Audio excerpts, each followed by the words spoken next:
มาพี่น้องเบิ่งเขาก่อนเขาหน้าวานแล้วนี่กะบ่ได้เผาจะคือเนาะโอเคอยู่ได้สำเนาะกำลังติชุกว่าสิไปเห็ดเมา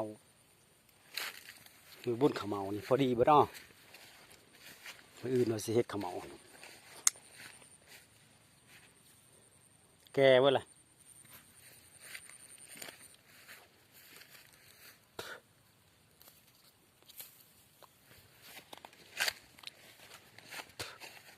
หน้าวานก็โอเคอยู่